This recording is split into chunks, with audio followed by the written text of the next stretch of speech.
Kita ubah dulu nih backgroundnya sebentar. Oke.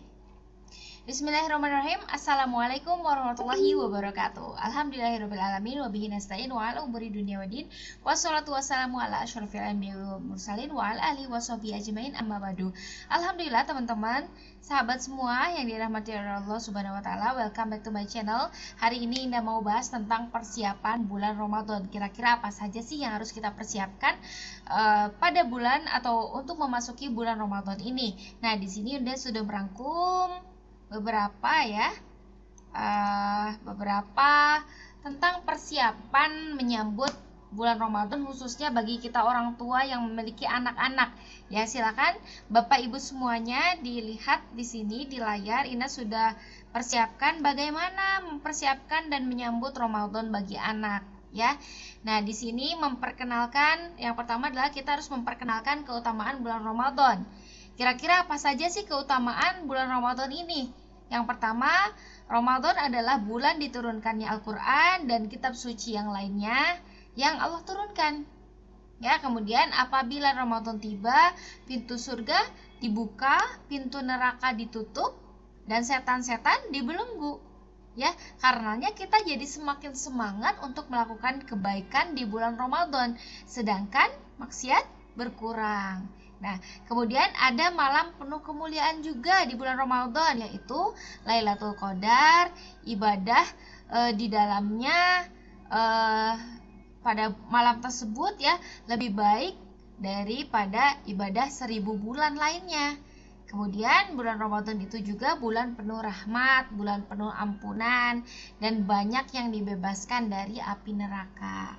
Kemudian doa di bulan Ramadan mudah dikabulkan, ya, biiznillah. Kemudian apalagi di sini kita harus mengajarkan juga kepada anak untuk berpuasa, ya, sebagaimana kita mengajarkan sholat, ya, sebagaimana di sini ada hadis Rasulullah Shallallahu Alaihi Wasallam dalam masalah sholat. Rasulullah Shallallahu Alaihi Wasallam bersabda, muru auladakum bis sholati wahum abna'u sab'an sinin wadribuhum 'alaiha wahum abna'u risinin wa farriqu bainahum fil madaji. Nah, perintahkanlah anak-anak kalian, khususnya kita sebagai orang tua, ya, dan ibu-ibu dan ayah dimanapun berada, ya, harus memerintahkan kepada anak-anak kita untuk mengerjakan sholat. Kapan? Ketika berumur 7 tahun. Nah, tapi sebelum itu kita harus membiasakan anak-anak kita untuk ikutan sholat, mengajak ke masjid, ya, memberikan contoh untuk sholat berjamaah, kemudian mengaji dan sebagainya. Kemudian pukul mereka jika tidak mengerjakannya ketika mereka berumur 10 tahun. Tapi ada batasan tertentu, ya, dalam memukul, tidak langsung jebet, langsung gitu, nggak gitu, ya, tapi ada adab-adabnya.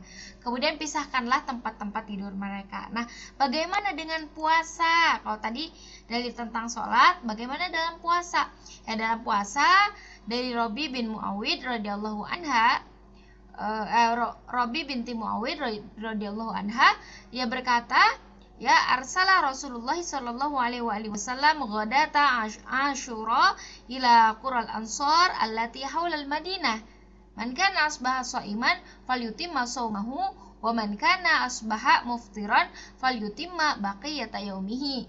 Fakunna ba'da dzalik nasumuhu wa nusawwimu sibyanana as-saghara minhum insyaallah wa nadhhabu ilal masjid fanaj'alu lahumul lu'bah minal 'ihni fa idza baka ahaduhum ala ta'ami a'tainaha iyyahu 'indal iftar. Rasulullah sallallahu alaihi wasallam bersabda, Rasulullah Shallallahu Alaihi Wasallam mengirim utusannya pada siang hari Asyura, pada tanggal berapa? Tanggal 10 Muharram, ke desa-desa kaum Ansor di sekitar Madinah. Untuk apa? Untuk mengumumkan. Rasulullah mengatakan bahwa barang siapa telah berpuasa sejak pagi hari, kalau pagi-pagi yang sudah puasa, hendaklah dia menyempurnakan puasanya. Nah, kemudian kalau misalkan pagi harinya tidak berpuasa, maka hendaknya dia puasa pada sisa harinya. Tapi kalau Setelah itu ya semuanya pada puasa. Kemudian kami membiasakan anak-anak kecil kami untuk berpuasa, insya Allah. Nah, kemudian kata Robi binti Muawid, kami pergi ke masjid lalu kami buatkan untuk mereka anak-anak ya mainan dari apa? Dari kapas yang berwarna. Kalau salah satu di antara mereka masih menangis, maka ya karena kelaparan, dia lapar pengen buka puasa dan sebagainya, maka apa yang diberikan? Yang diberikan adalah mainan tersebut yang terbuat dari kapas. Masya Allah ya, sampai berbuka puasa. Berarti di sini dalil ini memberikan pengertian kepada kita bahwa kita harus mengajarkan kepada anak-anak kita. Kalaupun mereka nangis, kita harus cari cara bagaimana agar mereka tetap kuat untuk puasa pada siang hari ya. Selanjutnya adalah cara mempersiapkan anak menghadapi bulan Ramadan. Di sini kita bisa melatih anak berpuasa ya, ajak anak berarti puasa pada hari-hari sebelum Ramadan. Jadi dibiasakan nih, kalau misalkan sekarang udah memasuki bulan Ramadan, maka nanti di bulan Syawal harus dibiasakan lagi ngajak mereka untuk puasa, misalkan puasa Senin Kamis atau puasa Daud sampai mereka kuat ya. Gitu. Kemudian yang keduanya di sini bantu jaga kesehatannya, dijaga senantiasa bagaimana aktivitas di luar ruangannya, bagaimana aktivitas di dalam ruangannya dan sebagainya, begitu ya ibu-ibu dan ayah ya. Dan ketiga, kurangi porsi snack di tengah hari. Nah, biasanya kan kita biasa di siang hari untuk ini ya, pada ngasih makanan ke anak-anak kita. Nah, biasakan untuk kurangi porsi snack di tengah hari. Jadi mereka terbiasa untuk menahan rasa lapar di siang hari.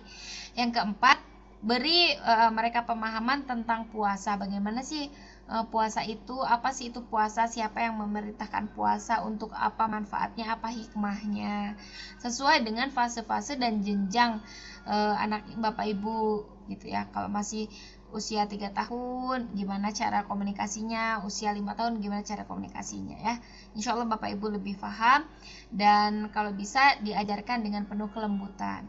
Kemudian cara mempersiapkan anak menghadapi bulan Ramadan. Selanjutnya nomor 5, ajak anak menyiapkan keperluan puasa. Misalkan kan nanti mau pada sahur nih, si adiknya ditanya bu ibu, kira-kira mau sahur pakai apa, mau minum susu atau mau apa, beli. Jadi sehingga nanti dia termotivasi untuk oh iya nanti kita sahurnya minum ada makan makanan enak. Tapi enggak harus tiap hari juga, tapi maksudnya di sini melibatkan mereka untuk menyiapkan keperluan puasa. Oh nanti kita buka puasa pakai ini, kemudian kita sahur pakai ini dan sebagainya. Selanjutnya adalah di sini Indah merangkum bagaimana cara mengajarkan anak puasa dengan hal-hal lainnya ya. Menjelaskan keutamaan puasa, apa sih itu puasa, kemudian membiasakan puasa sama dengan yang tadi, kemudian puasa pada sebagian siang. Misalkan dari pagi sampai jam 10, kuat besoknya sampai jam 12, kuat besoknya sampai jam 3, besoknya lagi sampai maghrib, sampai terbiasa. Kemudian mengakhirkan sahur sampai di akhir malam. Jadi kalau sebelum imsak anak-anak boleh tuh untuk makan diakhirkan gitu ya. Dan hal itu memang membantu mereka puasa pada siang hari. Nah, nomor 5-nya menyemangati mereka berpuasa dengan memberikan hadiah. Jadi kita memberikan apresiasi terhadap mereka karena mereka sudah berpuasa gitu ya. Kemudian sudah. Selanjutnya adalah aktivitas apa saja yang bisa kita lakukan untuk mempersiapkan Ramadan bagi anak-anak. Apa saja sih Bu-Ibu kira-kira? Nah, satu diantaranya adalah latih anak berpuasa setengah hari dulu. Nanti kita kita ajak mereka untuk puasa. Aku ajak berpuasa setengah hari dulu, sampai kuatnya sampai mana ya. Baru nanti kalau misalkan dia sudah jam 10 buka puasa nggak apa-apa, nanti kita lanjutkan lagi puasanya ya sampai sore, sampai berbuka dan sebagainya. Latih anak puasa dari makanan tertentu saja seperti tadi ya, snacknya dikurangin. Kalau misalkan nanti biasanya makan buah-buahan, jadi buah-buahnya agak dikurangin dan sebagainya. Kemudian beri contoh yang baik untuk anak. Nah, kalaupun misalkan kita ibu-ibu tidak puasa, maka berikan contoh yang baik. Makannya jangan di depan anak kita dan sebagainya ya. Kemudian sahurnya yuk dibangunkan sahur, kita yang harus lebih awal bangun. Kemudian ajak anak untuk melakukan kegiatan menyenangkan atau ngabuburit. Yuk kita ajak sore-sore ngabuburit kemana, biar dia semangat tuh kalau yang puasa nanti dapat makanannya seperti itu, berbukanya bahagia, senang dan sebagainya. Banyak orang-orang berpuasa.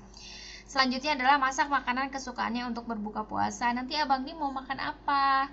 Sore nanti Ibu masakin ya. Oh iya Abang Dim mau pakai telur sama kecap misalkan gitu, nanti kita buatkan itu di waktu berbuka puasa. Kemudian ajak anak melakukan kegiatan menyenangkan untuk ngabuburit sudah sama juga ya. Dan itu saja mungkin teman ibu-ibu dan bapak-bapak, nanti boleh dicek ulang lagi videonya tentang bagaimana kita mempersiapkan dan menyambut Ramadan bagi anak-anak. Ya, itu saja dari Indah. Mohon maaf lahir dan batin. Sampai jumpa di episode berikutnya. Dadah, assalamualaikum warahmatullahi wabarakatuh.